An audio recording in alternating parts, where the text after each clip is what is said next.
Welcome back. Now we're up to episode 15, and we're going to be talking for the next few minutes on why study Bible prophecy.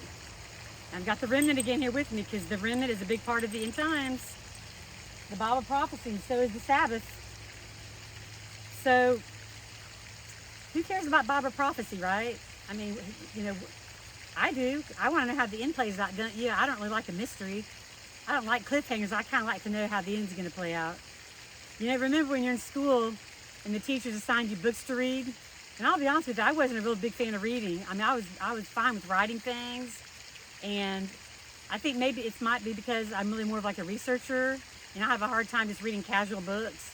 And so, whenever they give us books to read, I'd always go get the Cliff Notes at the bookstore because I wanted just like to get through it as fast as I could. And I really wanted to know how the end was going to play out. So, same thing goes with the Bible. The Bible is basically a mystery. It is a little bit complicated, but that's why you need the Holy Spirit to help you understand it. And every time before you study the Bible or read the Bible, you definitely want to pray.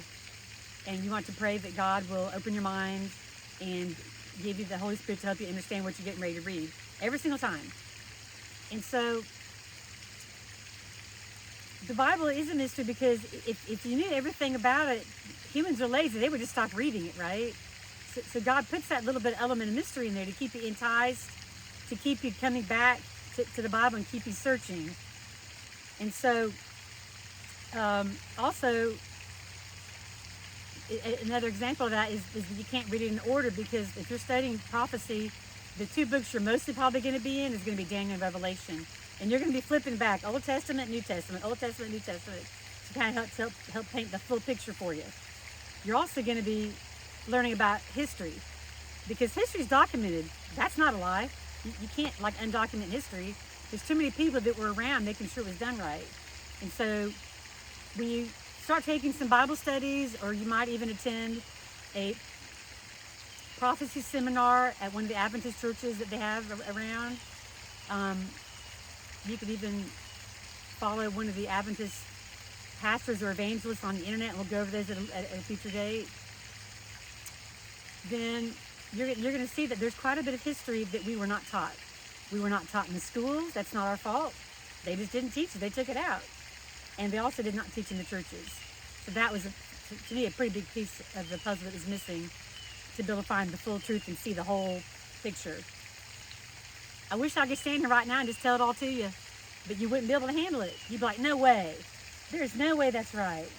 So you have to kind of take it step by step.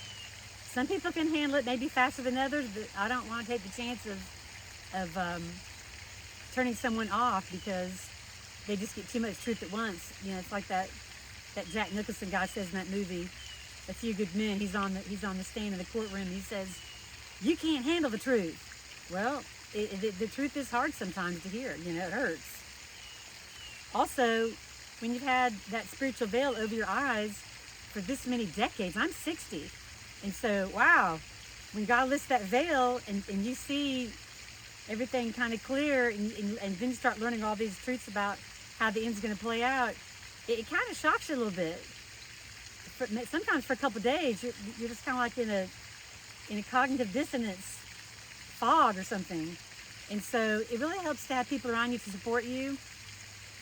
My journey wasn't like that. I was here by myself watching videos 8-10 hours a day and kind of went through the shocks myself, but I kind of wish I would have had somebody along the ride.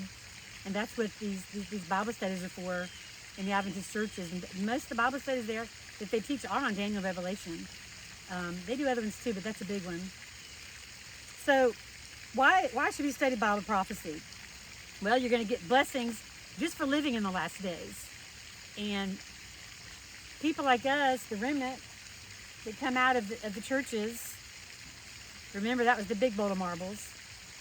You're coming out of the churches into the truth, and you're coming to the Adventist church, which is the remnant church. And there's a term for us. We're called 11th hour workers. And we come in at the last minute, but we still end up getting the same pay or the same blessings as everybody else who has already known the truth for decades, their whole life. And I thought, wow, that's kind of interesting. So we'll do another episode on that. But you do get blessings just for living in the last days. Blessings for studying Revelation. Blessings for being a watchman. That means keeping up just a little bit with the news. You don't have to go overboard on it, but like the Charlie Kirk thing that broke, that was kind of a big deal, you know. We're keeping an eye on some certain topics, because once you learn, which you haven't learned yet, once you learn who the players are at the end and what's going to happen, then you can really narrow the news. You don't have to be watching all the news, because a lot of it just doesn't matter anymore. We are commanded to study the scriptures. That was our last video. And knowing Bible prophecy and what's coming helps to prepare and make decisions in our life. Where to live, what to buy, what not to buy, you know, where to travel, where not to travel, just all different kinds of things. And so I thought that was kind of nice. Studying prophecy prepares you for what's coming. It helps you to warn others, because if you understand prophecy, then you can start sharing it with others and helping to warn them. You don't want them to be left in the dark. It helps you to understand the Bible better. And studying prophecy is to seek truth, you're not going to be deceived. And so if you keep studying truth and seeking it, deception is going to be so much easier to like see. So those are just a few reasons we study Bible prophecy. I find it very, very interesting. Who doesn't want to know how it plays out? Who doesn't want to know what happens right before Jesus returns? The correct way, the correct version. You guys in the Babylonian churches, you are not being taught correct. What's the Babylonian church? It means they're going to church on Sunday, just like they did back in Babylon. Remember? Remember our remnant video we did last week? The 20 minutes of truth? The remnant refused to go to church on Sunday. That was the Babylonian system, okay? So that's just a general term used for the churches that are keeping Sundays. They're not even keeping Sabbath, really. They're just going to church on Sunday. But that's where the remnant are coming out of. It's happening right now, for sure. And so you're waking up, and because the remnant, because there's truth inside them, because they're Christians, they're God's chosen, God's elect, there's truth inside them, so they know something's not right. They know they're being deceived. They haven't figured it out yet, but they're searching right now. And what's coming up first is the Sabbath. They're learning the Sabbath first. And so then everything else just kind of falls in place after that. So that's all we're going to say today about that. That's why we study Bible prophecy. We've got more to come, so keep watching. 5 minutes from the fence line. Do you care about your future or not? Make a decision. Are you just going to live your life and not care about it? This is not your permanent home. This is not your permanent home.